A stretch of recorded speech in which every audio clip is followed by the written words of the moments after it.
Oke, selamat pagi.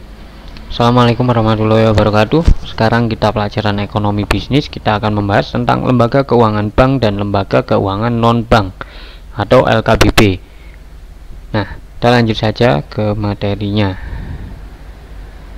Ini nanti kita membahas lembaga keuangan bank dan lembaga keuangan bukan bank.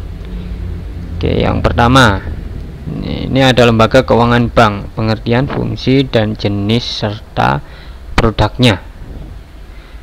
Tentunya, bank sendiri adalah lembaga kepercayaan yang berfungsi sebagai lembaga intermediasi, membantu kelancaran sistem pembayaran, dan yang tidak kalah pentingnya adalah sebagai lembaga yang menjadi sarana dalam pelaksanaan kebijakan pemerintah, yaitu kebijakan moneter atau kebijakan mengatur uang di dalam negara.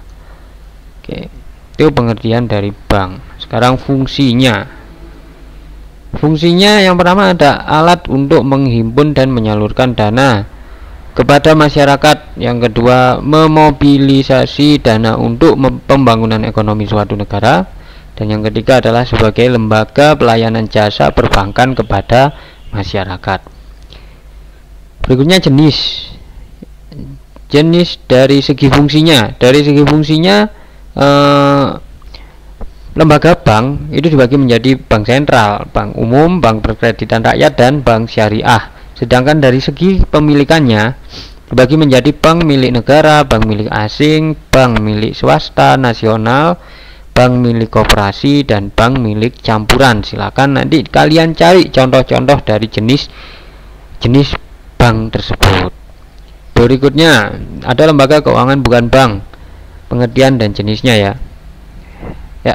Lembaga keuangan bukan bank adalah badan usaha yang melakukan kegiatan dalam bidang keuangan yang secara langsung atau tidak langsung menghimpun dana dari masyarakat dan menyalurkannya kembali kepada masyarakat.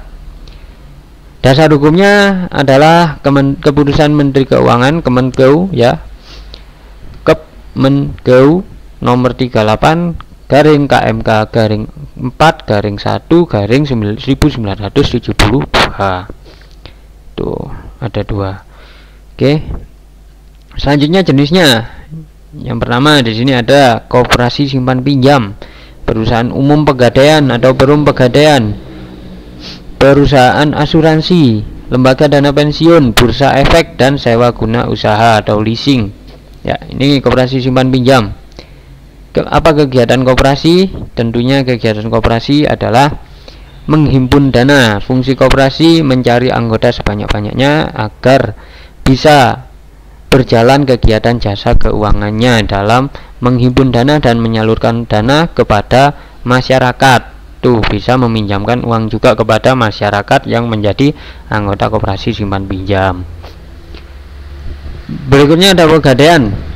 Pegadaian sendiri adalah perusahaan umum milik pemerintah yang kegiatannya memberikan pinjaman uang yang besarnya berdasarkan pada nilai barang jaminan yang diserahkan. Asuransi. Perusahaan asuransi ini lembaga yang menghimpun dana melalui penarikan premi asuransi dan menjanjikan akan memberi sejumlah ganti rugi apabila terjadi suatu peristiwa atau musibah yang menimpa pihak yang ikut program asuransi. Peranan yang penting antara lain menambah lapangan kerja bagi masyarakat, mengurangi kekhawatiran dalam kehidupan masyarakat, mengurangi kerugian yang ditanggung masyarakat, dan memperlancar kegiatan ekonomi masyarakat. Lembaga dana pensiun.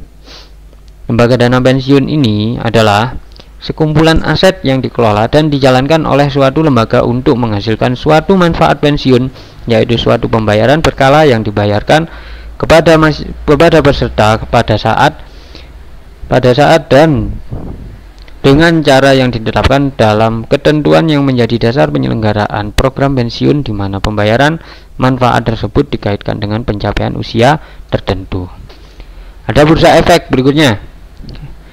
Tempat bertemunya pihak yang menawarkan dengan pihak yang memerlukan dana dan tempat jual beli efek. Efek itu antara lain obligasi, saham, dan surat berharga. Fungsi dan tujuannya didirikan bursa efek adalah untuk menghimpun dana lewat penjualan surat berharga atau efek guna membiayai kegiatan-kegiatan yang produktif.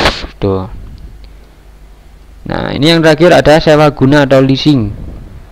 Sewa guna usaha ini kegiatan pembiayaan dalam Bentuk penyediaan barang modal baik secara guna usaha dengan hak opsi finance lease maupun sewa guna usaha tanpa hak opsi atau operating lease untuk digunakan oleh lessee selama jangka waktu tertentu berdasarkan pembayaran secara berkala. Pihak-pihak yang terlibat dalam leasing adalah ada lessor, lessee, supplier, dan bank.